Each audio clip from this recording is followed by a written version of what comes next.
About your last single, "Life Would Suck Without You." Uh-huh. Yeah, it's written by two or three other guys together with you. Three guys. Yeah, it's written by three guys. Yeah, is it difficult to stay personal when you're not writing the song on your own?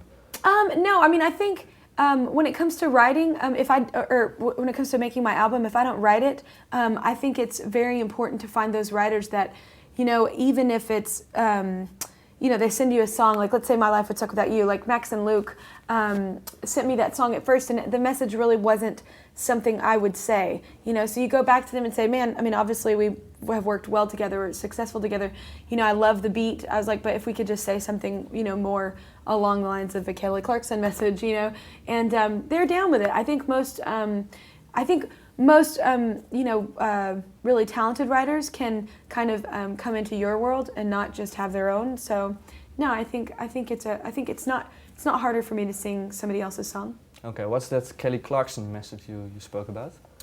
No, I mean, I think the thing with I have a lot of different messages. I mean, I think just in a particular song like "My Life Would Suck Without You," I like the whole. At first, the song was not about both parties being just completely, at each. At first, it wasn't so Taming of the Shrew. Like it now is very Taming of the Shrew. That whole storyline fits that song perfectly. But at first, it was just kind of one-sided, and it was like I had, made a mistake or something, and I wanted to go back, and I'm like, I would never say that. So there's, two to tango, my friend. So I wanted the song to be.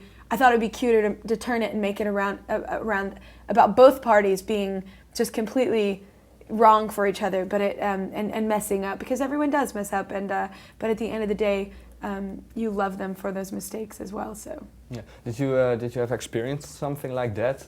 What you're singing in the song I've never experienced the "My Life Would Suck Without You" mentality with a boyfriend, but I've definitely experienced that with family or friends. Yeah. Yeah, in what kind of occasions were that? I mean, it just like I said, like, there's like, even like my brother and I could be at each other's throat sometimes, but at the end of the day, like, I would never want anyone else in my life. He's perfect.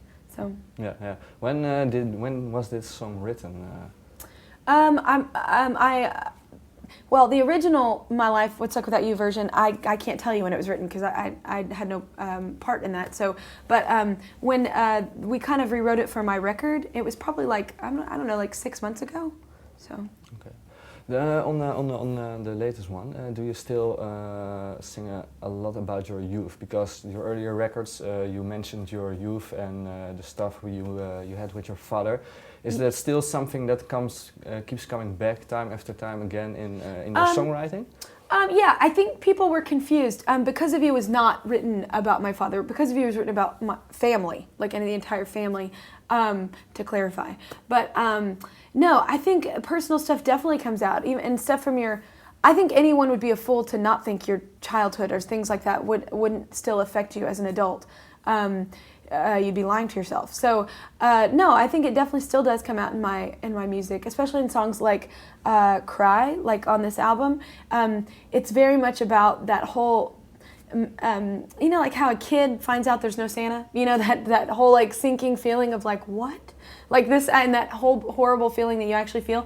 Well, it's actually "Cry" is about that whole emotional like breakdown when you finally figure out like that's okay, so this is actually what that feels like. I've heard about that in songs and on movies, but I've never actually felt betrayal or felt that kind of loss before. So it's kind of just that it's almost like you're a kid again. You're like, wait, what? This is like not what's supposed to happen, So I don't know. I think that always comes through my music.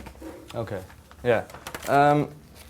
This latest record is it's almost an hour. The duration of the record. I did not know that. Okay, it's very long. But was that a conscious choice to make it such a long record? Oh no, not at all. I didn't even know actually. I still don't know how long the actual record is. But no, my conscious effort is to make sure that there's a lot of variety on the album. That was my big thing, and to make sure that. People would relate to the songs and stuff like that, and I don't know, I think fans would be more excited. I was always more excited when there were more songs than less, so yeah. I always get excited when there's more than 12. yeah, because these days most records are just half an hour and yeah, most records now, like 10 or 12 songs, but we just had a lot of great material. I had a lot of good writing sessions with people. I had a lot of good songs sent to me. So no, we ended up with 14.